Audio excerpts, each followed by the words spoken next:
Muy buenas noches, o tardes, o días, dependiendo del horario en que se encuentre usted. El Instituto Cultural de México se honra con volver a tener aquí en su pantalla al doctor José Luis de Rojas, que aparte de haber sido mi maestro, es mi amigo. Maestro, bienvenido al Instituto Cultural de México una vez más. Muchas gracias, bien hallados y que sean muchas veces. El pretexto es que en este año de conmemoraciones se ha querido distorsionar la fecha que nos aprendimos de memoria en las escuelas y en las secundarias y en las preparatorias, los niños mexicanos de mi generación, que siempre se decía que la ciudad de la Gran Tenochtitlán se había fundado en 1325. Pero ahora, quizá para que coincidiera con el bicentenario de la consumación de la independencia y con los 500 años de la caída de Tenochtitlan, o bien conquista, final de la conquista militar, han querido decirnos que es en 1321. Y entonces yo me tomé la libertad de buscarlo porque le voy a decir al público que aparte de ser un gran conversador y un maestro entrañable, somos condiscípulos, de alguna manera, con diferencia de generación, del gran Luis González y González, a quien le debemos un homenaje. Pero además usted es autor de un libro que yo leí en inglés, porque no conseguí la edición en español, que es un libro básico sobre Tenochtitlan. Es un libro que describe su grandeza desde sus cimientos y cómo pasó de ser después la primera Ciudad de México. Y hay otros títulos que voy a ir mencionando a lo largo de la conversación, pero ya hablé demasiado. Así que de entrada quiero empezar fonéticamente. ¿Se debe decir Tenochtitlan o Tenochtitlán? Es una larga batalla normalmente perdida con los editores. Vamos a ver. En náhuatl, las únicas palabras que hay agudas son los vocativos, cuando llamas a alguien.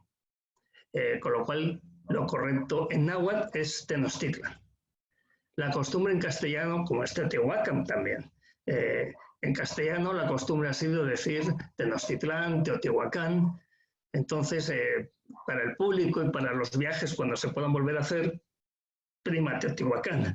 Para los estudiosos, preferimos decir Teotihuacán, sobre todo si trabajamos con el náhuatl. Quería decir, hay dos libros de Tenochtitlan, el del inglés y el del castellano no son el mismo libro.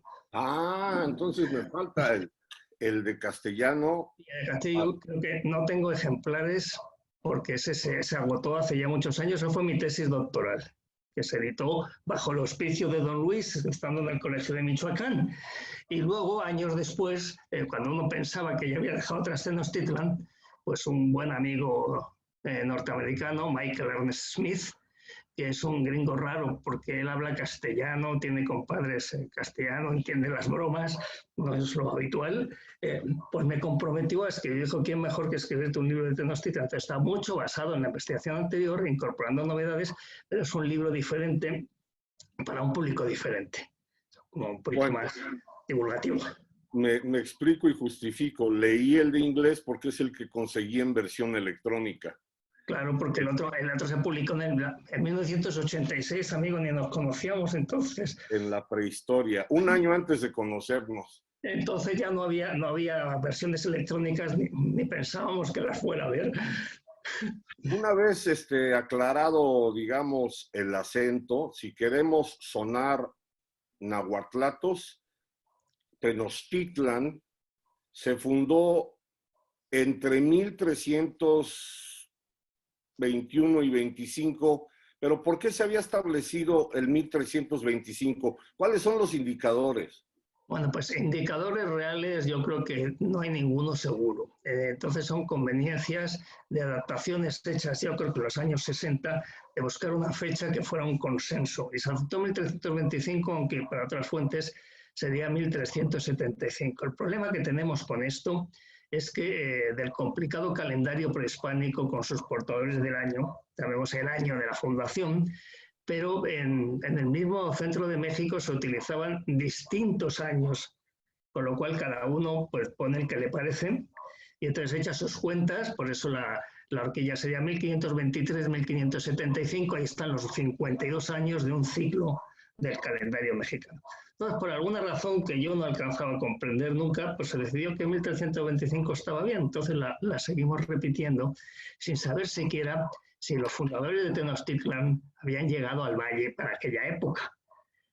Desde luego, el primer tlatoani reconocido es bastante posterior, pero también sabemos que al principio pues eran unos nómadas que los iban corriendo de todos los lugares, un poco por salvajes, y ahí pasó el tiempo. Entonces tenemos muchas cosas de estas. Una vez, ya hace también muchos años, porque van pasando, cuando iba a llegar el año 2000, Eduardo Matos Moctezuma quería organizar una especie de congreso de asuntos pendientes de la historia mexicana prehispánica. Y yo le propuse algunos, entre ellos esta, la correlación del calendario. Y no sé si se iba a hacer el congreso, pero ya nunca me invitó. Por cierto, un saludo al doctor Matos Moctezuma, que es de las voces que se ha quejado de ese cambio de 1325 a 1321. Ha sido muy... Claro, es que la única razón parece que es política, para que la conmemoración me toque a mí gobernando. Ya. Vaya, como las dos fundaciones de Pátzcuaro que aludía a los Ruiz en su tiempo. Entonces decidieron, uno dijo, pues 450 aniversario es ahorita que gobierno yo. Ya. Me conviene esta. Claro. Lo cierto es que, digamos, de atrás para adelante, o de ida y vuelta, como hacen los buenos historiadores, esa fundación llegó a convertirse en una de las ciudades más impresionantes de la antigüedad. Seguro. Es una ciudad de la que se ha escrito mucho y tenemos muchas relaciones de cómo era en el momento del encontronazo, en el momento de la invasión, digamos, del ejército castellano, de la llegada de Cortés y sus compañeros. Lo que primero nos llama la atención es ese cuadrángulo inmenso que sería alrededor del Templo Mayor, cerca de 70 edificaciones monumentales. Según entendemos los que vamos a visitar de vez en cuando el Templo Mayor, eran estructuras que se fueron amplificando según las generaciones.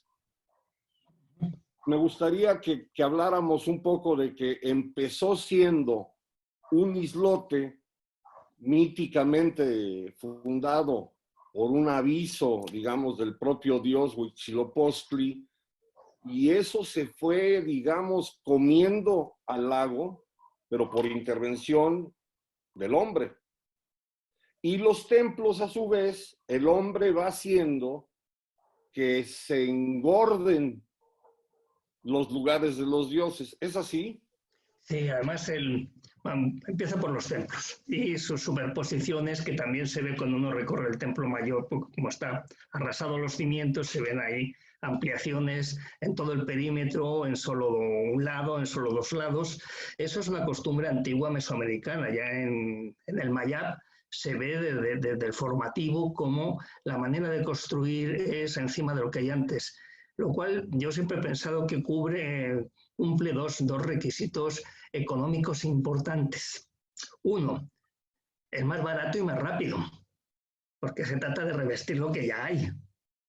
Dos, opaca lo anterior. Ya no se ve lo de mis predecesores, se ve lo mío. Entonces, en toda esa cuestión de la propaganda, de la monumentalidad y de la escritura prehispánica, esto obedece muy bien a estos asuntos. Para los arqueólogos que no tienen claustrofobia, porque los que la tienen lo pasan muy mal, pues meterse a través de una pirámide ahí a ver los diferentes pasos. Es un recorrido largo de la de Cholula, que es inmensa, y uno entra hasta el centro y luego sale por otro lado el castillo de Chichén Itzá, el templo de Kukulcán. Hasta que se prohibió también entraba uno por dentro con un calorón inmenso y una humedad brutal para ver el adoratorio primero que había ahí con su templo del jaguar. Entonces, esa parte ahora lo vemos en Tlatelolco, la misma tipo de estructura es una de las cuestiones. La otra, obviamente, para 1321, 25, 45, la fundación de Tenochtitlan debe ser unas cuantas chozas y un templito. Ellos mismos dicen que es de Bajareque. Hasta realmente la emancipación, hasta la derrota de Azcapotzalco, que empiezan los mexica a crecer, probablemente no creció ni no se amplió esa ciudad por un método que tampoco es invento azteca, con sistemas parecidos a los de las chinampas, se van uniendo islas, dejando sus canales de recorrido, y bueno, la Venecia mexicana, pues ahí van construyendo y van ampliando según las necesidades, y van al principio teniendo chinampas como huertos, luego también van a ir desapareciendo, y gran parte de esto lo suponemos, porque claro, la presencia de la actual Ciudad de México o de la Ciudad de México del 17 o del 16 ha hecho que no podamos ver realmente como en estas cosas ni la extensión de los lagos, que quedan ahí dos trocitos para turistas residuales de lo que era un sistema de comunicación. Es decir, ahora que también hay tantísimos documentales, algunos muy interesantes de ingeniería romana, que sabían de aguas todo lo posible, habría que reivindicar esa ingeniería mesoamericana que se ve en Tenochtitlan, cómo se gana el terreno a los lagos, cómo se articula un tránsito de canoas. Imagínense, algún cronista habla de 200.000 canoas. Increíble. Bueno, ríanse del domingo por la tarde en el periférico. Claro. Pues, canoas por unos canalitos, pues como cuando uno va en Venecia por los canales y dicen, es imposible que aquí no choquen. Claro. Pues esa idea, pero también las calzadas que unen con la tierra firme, con sus cortes para que pasen las aguas, con sus puentes, hay que pensarlo como una cosa bien pensada, bien ejecutada y bien mantenida. Porque cuando llegaron los españoles tuvieron muchos problemas para conquistar la ciudad precisamente por el uso defensivo que se hacía de estas estructuras. Entonces ahí tenemos una ciudad que crece. La documentación sobre la ciudad prehispánica es realmente muy escasa porque la mayoría de los que escriben en el 16 están copiando a Cortés. Ahora está de moda, como es centenario, de decir que Cortés era mentirosillo, lo decíamos el otro día. Bueno, pues algunas cosas pondría, pero yo creo que en la descripción era bastante fiel porque no tenía mayor interés más que contar lo que estaba viendo. Y a los otros cronistas que copian a Cortés, algunos también lo vieron. Entonces hay una idea ahí de cuando uno crea, esto lo sabe mejor que yo por su actividad con la novela, cuando uno está escribiendo, está utilizando cosas de su entorno, que no inventa. Entonces hay que buscar lo que no le interesa al autor para ver ese trasfondo. Entonces a Cortés le interesaba más lo militar y los dioses, que decir, pues iba por una calzada y cabían 7 o cabían 8 o cabía un puente o un acueducto, lo del acueducto con los 2 canales para estar limpiando uno mientras funcionaba el otro, también es una idea estupenda. Claro, y merece un homenaje, no solamente ese tipo de ingeniería hidráulica, sino, digamos, toda la labor urbanística y la convivencia que se sincronizaba con el entorno. No solamente es que van ganándole tierra al agua, sino que también, por ejemplo, la chinampa aprovecha directamente la llegada de la raíz del cultivo para que sean, digamos, como milpas flotantes, sería la explicación más cercana, ¿no? Sí, lo de flotantes se ha dicho mucho, pero parece ser que no son flotantes. Es un terreno ganado al agua que tiene, que enraiza, como ha dicho el otro, cuando se plantan ahuehuetes no se va a mover, no está flotando, está apoyada sobre el fondo, pero ahí también cumplen otra doble función que es hidráulico agrícola fantástica, que es la chinampa se fertiliza con el limo que se saca del fondo de los canales. O sea, tú estás en tu chinampa con una pértiga y ahí estás sacando y echando. Y al mismo tiempo que fertilizas la chinampa, limpias el canal. Esto es pensar. Y estás renovando continuamente la chinampa, además, con la porosidad de la tierra, es un terreno muy húmedo, con el calor, pues da una productividad que sigue en discusión, pero porque a algunos les conviene otra vez. No, es que 3 cosechas anuales son muchas, porque esa gente no sabía, ¿cómo que no sabía? sabía mejor que ustedes. Y además no multiplican la tierra. No es que haya 3 cosechas, es que hay 3 cosechas de 3 o 4 cosas que se han sembrado a la vez. Luego estás multiplicando la tierra por 10 o 12.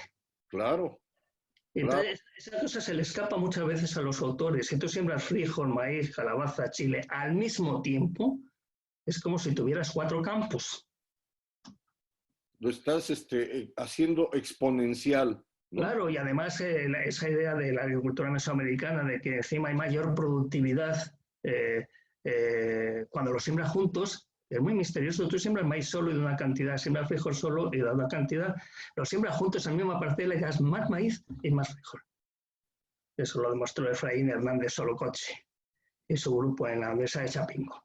Qué maravilla. Entonces, pues eso son maravillas. En vez de entretenernos en toda la parte mala que las hay de Mesoamérica y de los aztecas, ¿por qué no buscamos en estas maravillas de los aztecas o predecesores? Porque la astronomía maya sigue siendo un misterio de cómo llegaron a esa exactitud. Mirando al cielo. Por supuesto, observando. Y haciendo cálculos, eso que cada vez perdemos más, que la gente ya no sabe ni sumar.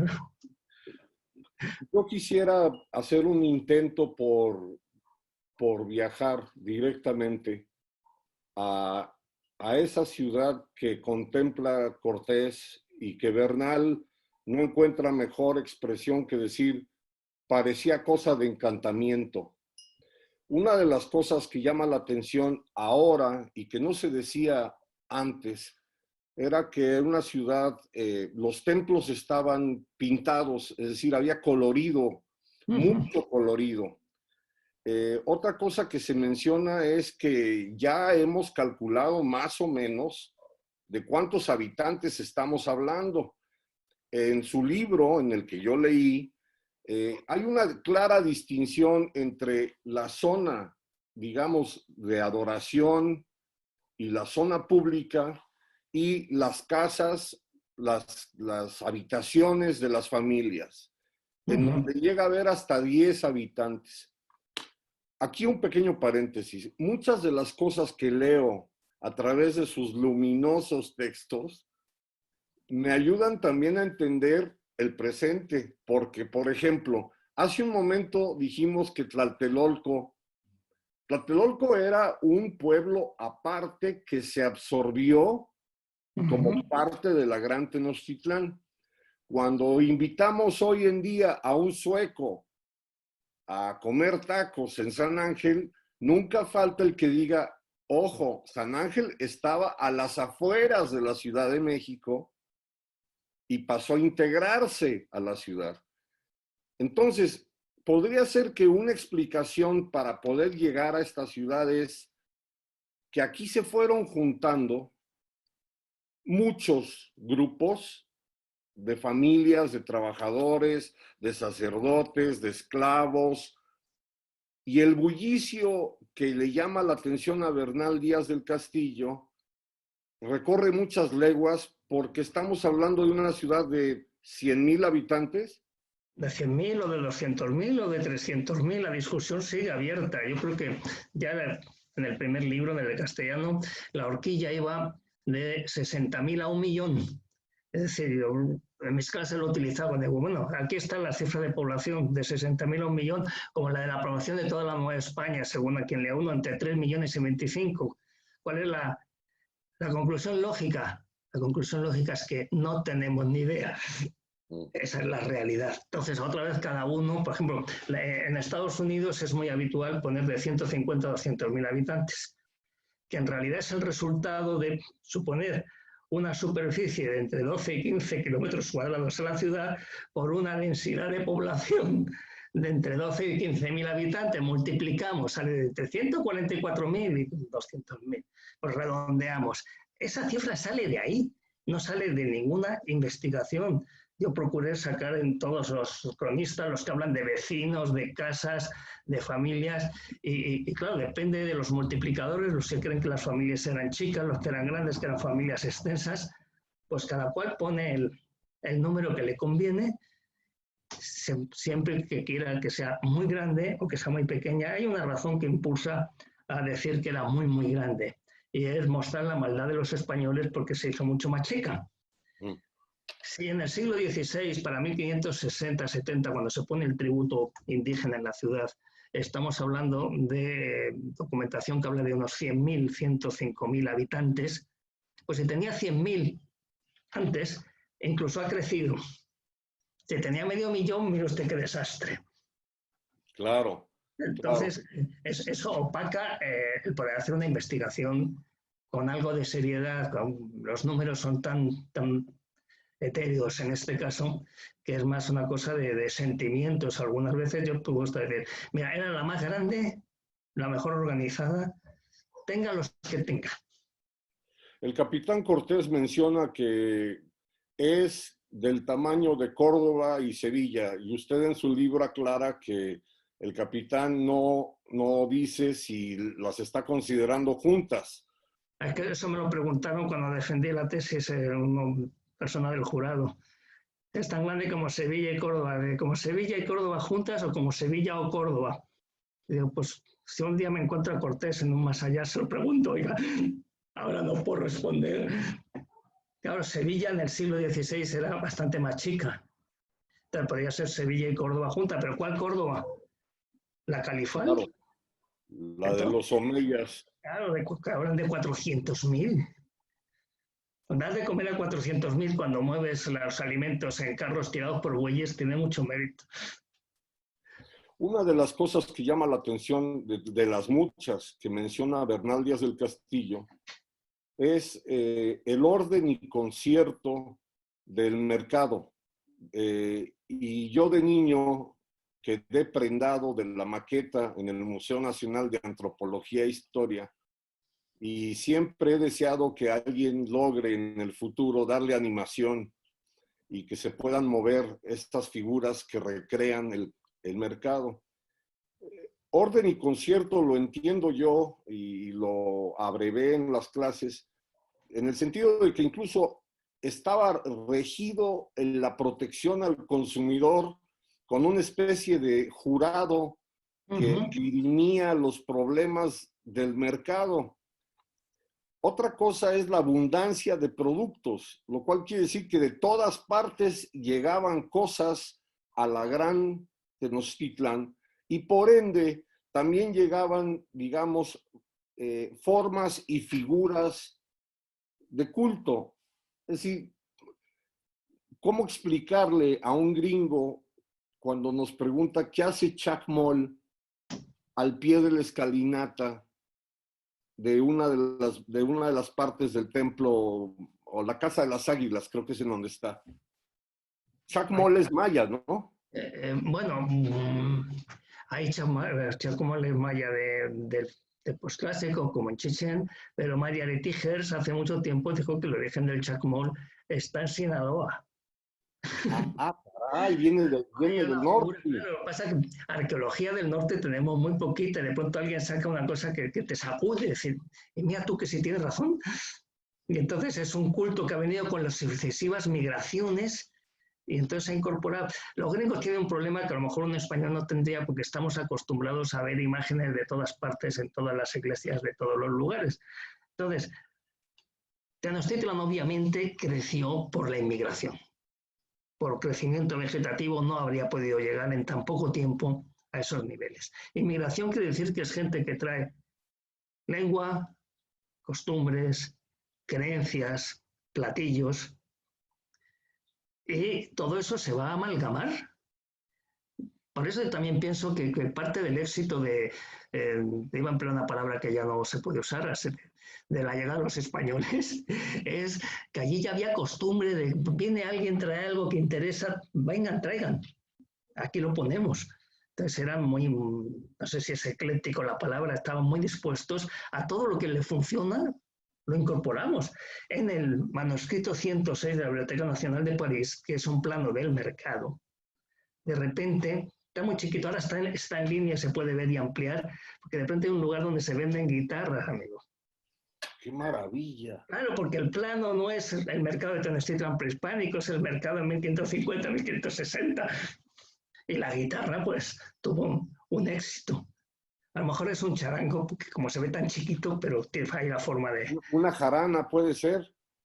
Pues ya no sé, porque yo eso entiendo poco, pero tiene forma de guitarra y ahí está puesto el instrumento musical. Entonces, este tipo de cosas que nos hemos estado dejando de lado mucho tiempo, porque gran parte de la información que sí tenemos de ese gran mercado que describe Cortés y Bernal Díaz y Bernardino de Sahagún, con gran asombro y con una gran cantidad de cosas, de organización, de vigilancia, como decías antes, sigue funcionando después.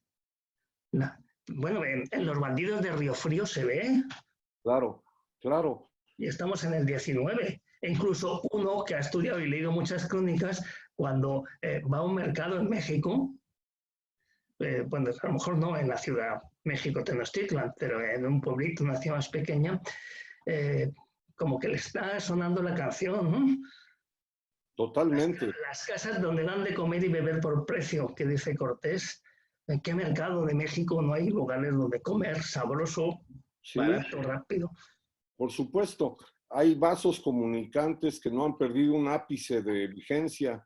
Eh, Esta maravillosa ciudad que se encuentra Bernal y Cortés, o el conquistador anónimo que se pone a calcular más o menos la superficie, y usted tuvo que aclararnos a los lectores lo importante que es la geometría, porque Sí. no es lo mismo calcular el área de un círculo a calcular el área de un cuadrado. Pero una de las cosas que podríamos más o menos entender es, a ver, para 1521, cuando es el asedio final, el cerco, el sitio de Tenochtitlán, esta ciudad sabemos que había padecido una inundación previa a la llegada de los españoles, Ajá. y que lo que ellos encuentran es una ciudad que ya se había reinventado a sí misma y perfeccionado en sus calzadas, en las puentes, en los templos, en los sistemas hidráulicos, ingenieriles que tenía. Una cosa que menciona Octavio Paz es que esa es una constante de la ciudad. Se devora y se reinventa constantemente. Probablemente. Cuando el sitio no hay una clara intención de aniquilarla, borrarla del mapa. Eso se está discutiendo mucho ahora porque estamos inundados de biografías de Cortés y si Cortés en realidad quería salvarla porque ya sabía que la manera de gobernar el país era desde el sitio al que estaban acostumbrados a obedecer, y otros capitanes sí querían arrasarla, o que es que la forma de vencerlos era proceder a arrasarlos. No acaba de quedar claro. Parece más claro, por ejemplo, que el Templo Mayor se arrasó construyendo la catedral. Otra vez, esa doble función. Yo tengo un gran amigo, Pedro Jiménez, que dice, nunca hay que ir a una cosa, hay que ir al menos a dos. Pues mire, tengo la cantera aquí al lado y al tiempo que deshago el templo antiguo me hago el mío nuevo. Otra vez económicamente extraordinario. Entonces tenemos que desbrozar mucho esas cuestiones. Por otra parte, es igual que las matanzas.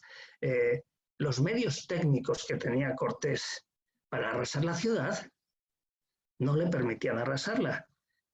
Si incluso mandaron construir una catapulta y casi les cayó la piedra encima a ellos y no la pueden usar nunca más, eso está ahí en las fuentes. Entonces, aunque la mayoría de las casas fueran de adobe, bueno, hay que pegar mucho golpe de almadera para derribar las cosas.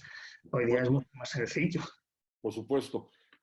Alonso García Bravo, que aparece mencionado como primo de Cortés, pero creo que primo más bien es como un término de afecto, no necesariamente consta el lazo familiar. Ajá. Alonso García Bravo, aparte de que fundó la ganadería de toros bravos de Atenco, que conozco, es el encargado, digamos, de trazar la primera ciudad, propiamente Ciudad de México, sobre el damero prehispánico. Se aprovechó la geometría tenochca ¿Por Pues, una razón estratégica y por otra razón, digamos, estética? pues estratégica y práctica. Y eso nos llevaría también a suponer que no fue tan arrasada como dicen, por lo menos quedaban las calles. Porque lo que no había en Europa, lo que no había en España a finales del 15 y al principio del 16 eran dameros.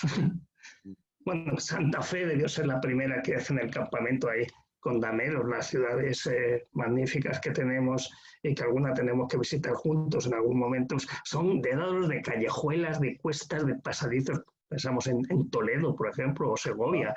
Eh, empiezan el Renacimiento a imponerse esa cuestión, pero probablemente hay un viejo refrán castellano que dice: donde fueres, haz lo que vieres. Y quizá es lo que dijeron Alonso García Bravo, que pasa por el precursor, el alarife, pero a saber qué preparación tenía. Pues dijo: mira, pues aquí, pues ahí donde estaba el palacio del padre de Montezuma, vamos a poner el nuestro. Y aquí en este solar ponemos una capilla para luego ir haciendo la catedral. Por eso no está encima del templo, eso lo vemos ahora perfectamente, está al lado.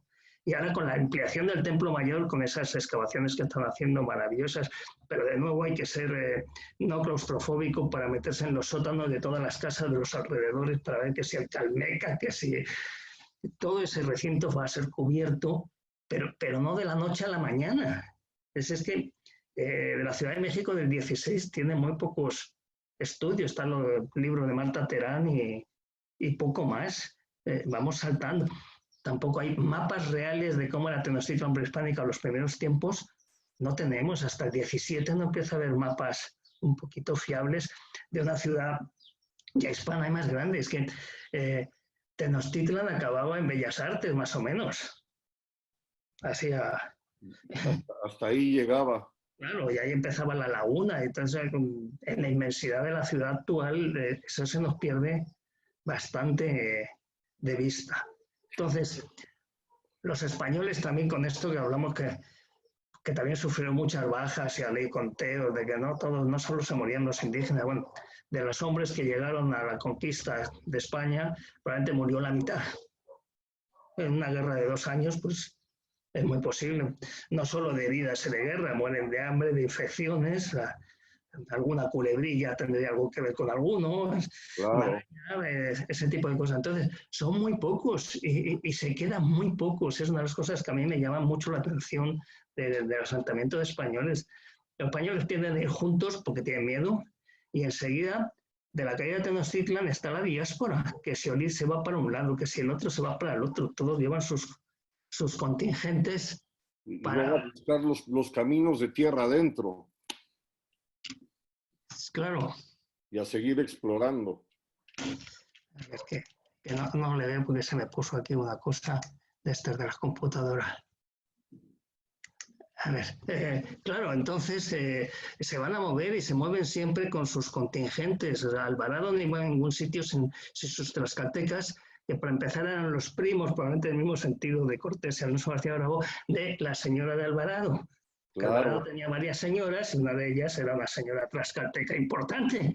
claro, se los lleva incluso a Jalisco en la batalla de Nochistlán, Claro, ahí donde va a morir, pero Alvarado llevaba, cuando le cae el caballo encima, cerca de 40 años de gresca en gresca. Si lo milagroso es que llegara hasta allí. claro. Y luego lo curioso es que una vez muerto hay un documento que menciona que lo vuelven a montar en el caballo y cabalga como el Cid, Bueno, pues pero sin haber leído el Cid. Es decir, cómo había sincronías o sincronizaciones de casualidad de lo que estaba pasando en la literatura como una explicación ante la sorpresa. Es decir, por eso Bernal se refiere a la Amadís de Gaula como una posible explicación de las cosas que nunca habían visto, creer que las habían leído.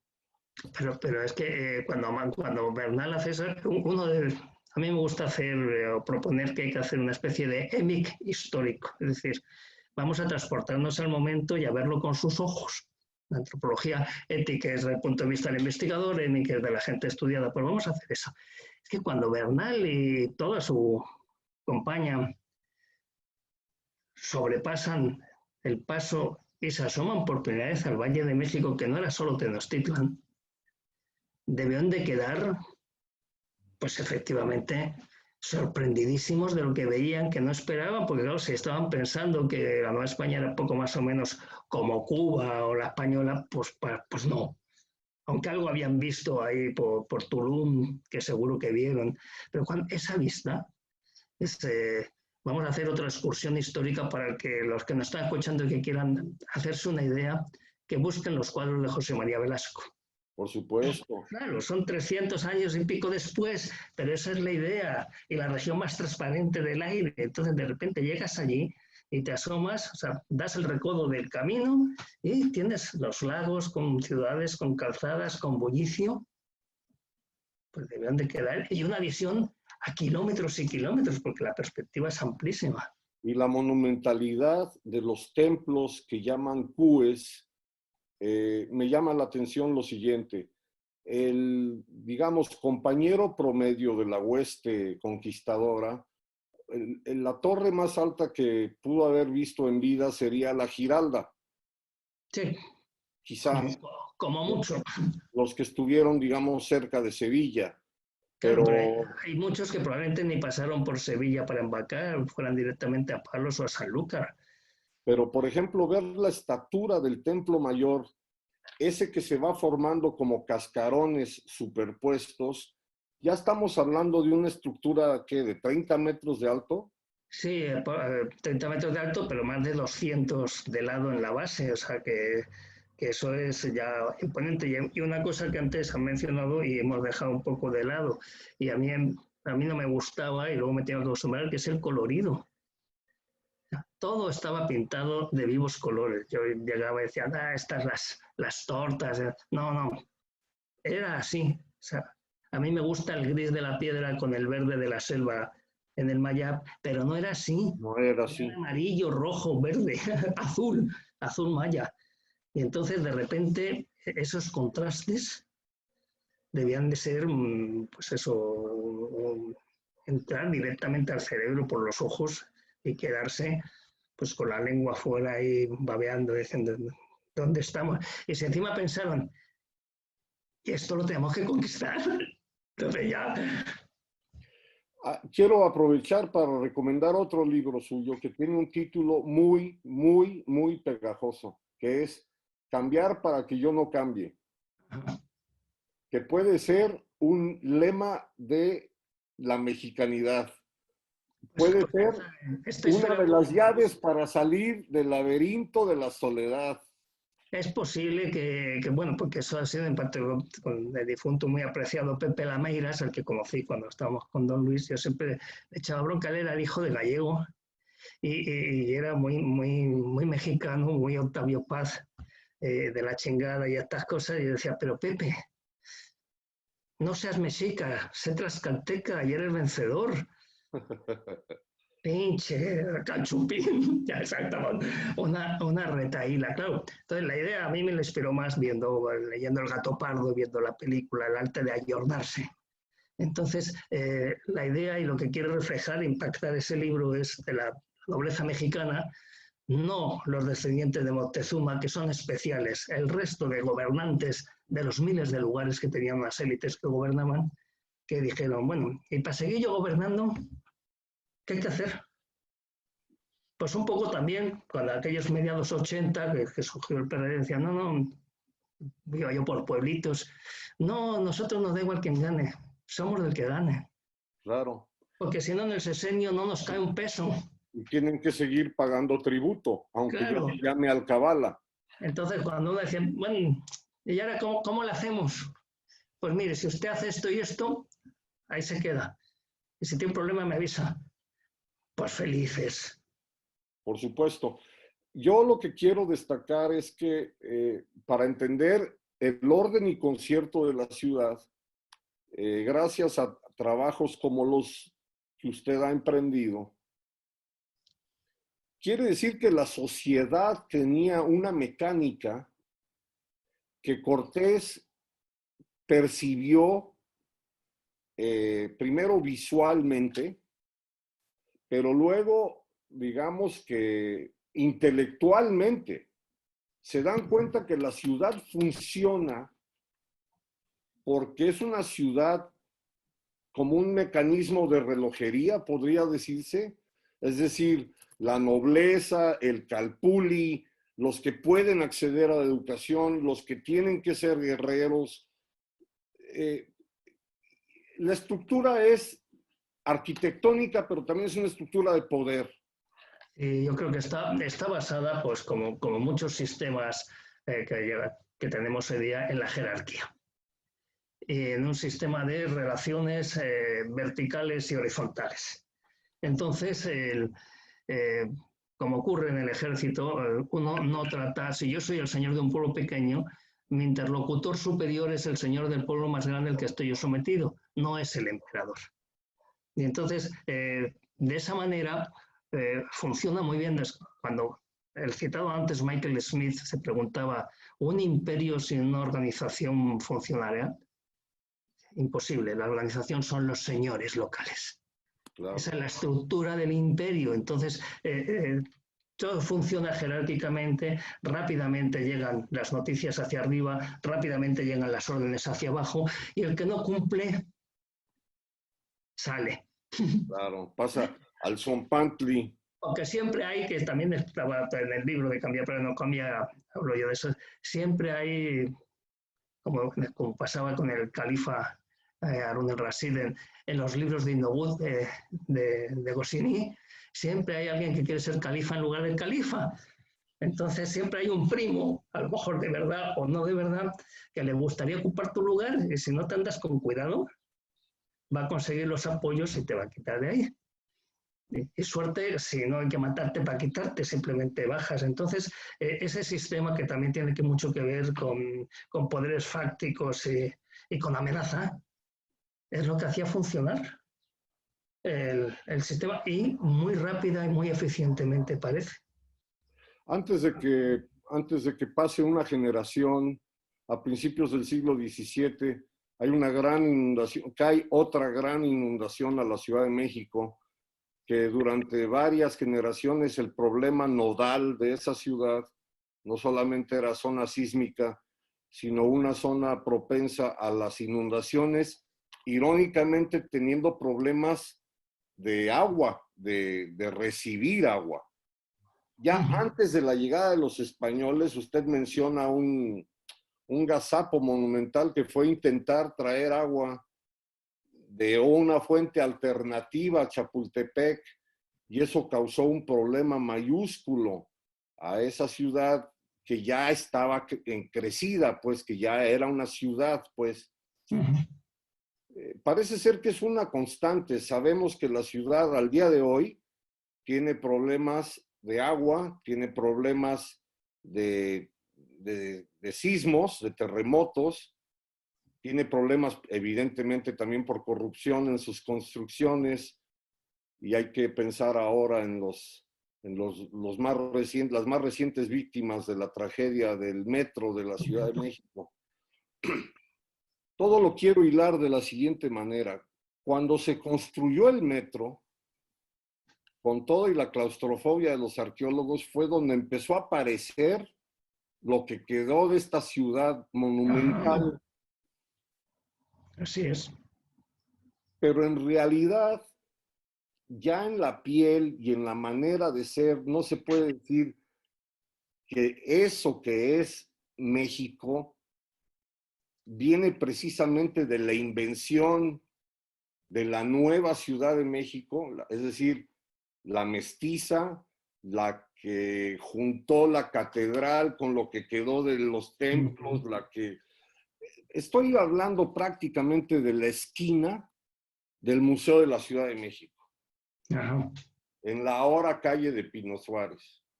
Así es. Basta ir caminando y de pronto ves un palacete que podría estar en Salamanca, España, o en Medellín, Extremadura, pero en la esquina tiene un basamento, tiene una pieza que correspondía a un templo, que no la destruyeron, es decir, la embonaron ahí.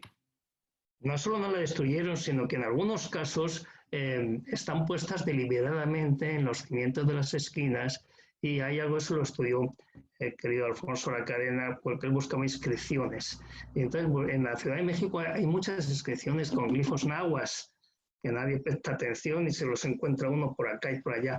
Y entonces digo, no, estas piedras, si pudiéramos levantarlas, en la parte de abajo va a estar Tlaltecutli, la diosa de la tierra, porque así es la manera de construir. Entonces, ¿por qué no estos constructores y estos albañiles mexicas del siglo XVI no están todavía manteniendo parte de su tradición? Y para que el edificio sea seguro, los dioses nos tienen que proteger, y para eso tenemos que poner aquí esta piedra. No es que estuviera allí y encima hacemos el edificio, no. Habría que ver, pero claro, esto es arqueología ficción, no podemos hacer este tipo de cosas, pero esas esculturas, la Coatlicue en el Museo de Antropología, la base es un Tlaltecutli. Si podrían poner un cristal suficientemente grueso para ver la parte de abajo, veríamos que la escultura de bulto redondo mexica es de bulto redondo completo, hasta en el pie está esculpido. Y eso tiene una significación, y las significaciones no se pierden del día al mañana. México, siglo XVI, es una ciudad mestiza, pero eso es porque nosotros pensamos que el mestizaje viene de juntarse españoles con indios. Como yo defiendo que un mixteca con un zapoteca, con un náhuatl también es mestizaje, pues viene siendo una ciudad mestiza desde antes. Claro. Y como tenían costumbre, pues no les costó mucho trabajo. Claro. Aceptar un elemento más ahí a la olla esa donde estamos todos viviendo. Entonces, lo cual me lleva a recordar un ensayo luminoso de Guillermo Tobar de Teresa. Yo trabajé con Guillermo en la Crónica de la Ciudad de México, y cuando yo estaba trabajando con él fue cuando él se encontró una primera edición de León Battista Alberti, la utopía renacentista, anotada por el virrey de Mendoza. Mira qué... Entonces, ese libro, esa edición, la donó al Museo de Antropología, a la biblioteca, y se puede ver, pero además después se editó en forma de libro facsímil. Las anotaciones revelan que el virrey está consciente de que es aprovechable lo que quedó para intentar construir lo que en Europa no se puede hacer, porque tendrías que arrasar con Valladolid o arrasar con Sevilla, o para tal caso con París, y volver a trazarla. Se nos olvida que, por ejemplo, lo que muchos celebramos de París es lo que hizo Haussmann, claro. pero partiéndole el queso a la vieja París, ¿no? Claro, porque también nuestras ciudades ahora son tan grandes que perdemos de vista. Por ejemplo, para México, Tenochtitlan, Ciudad de México actualmente, es México Tenochtitlan, es Tlatelolco, pero es Iztapalapa, y es Coyoacán, es Coatepec, es decir, es todo. Cuando cogemos un mapa de los lagos del Valle de México, todos están hoy día en la Ciudad de México. Y el crecimiento ha sido de pequeños núcleos, pues yo eso lo discutía con un colega mallista, de cuando una ciudad como Tikal crece y engloba otros pueblos, cuando vienen las cosas mal y decrecen todo encogiéndose para volver a los pueblos anteriores, o decrece en conjunto y tenemos ahí una bolita en el medio y los otros han desaparecido. Porque en Madrid también pasó, pues los carabancheles eran pueblos apartes. Por supuesto. Y luego se integraron, y cualquier día, pues Getafe, Pozuelo están integrados en ayuntamiento propio, porque en realidad ya no hay solución de continuidad. No sé si en la Ciudad de México ya han arreglado el problema de que más de media Ciudad de México está en el Estado de México y la otra estaba en el DF. Y es un problema horroroso. Y también eso lo hablamos porque en España, en Barcelona pasa con el Hospitalet, en la travesera de las Corts, una acera es de un pueblo y otra de otro, y los cacos lo saben, y se cruzan de acera. Hasta luego. Los taxistas también. El Río Grande, ¿no? Que se cruzaba a México y le decía al séptimo que adiós, y cuando venían los federales se cruzaba al otro lado y le decía hasta luego, porque ellos no podían cruzar y él sí. Claro, es un concepto de fronteras permeables y de lo que la gente conoce y maneja. Entonces, para empezar a hacernos una idea de esa gran Ciudad de México, que comparada con la de hoy, eso lo hizo Alfonso Caso en los barrios antiguos de la Ciudad de México, que lo puso en un planito.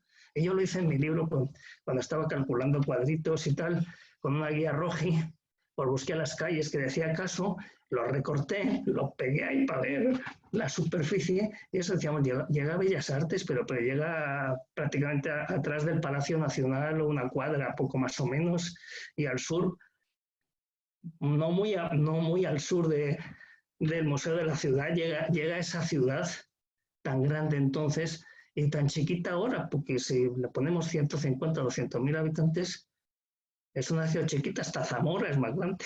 Sí.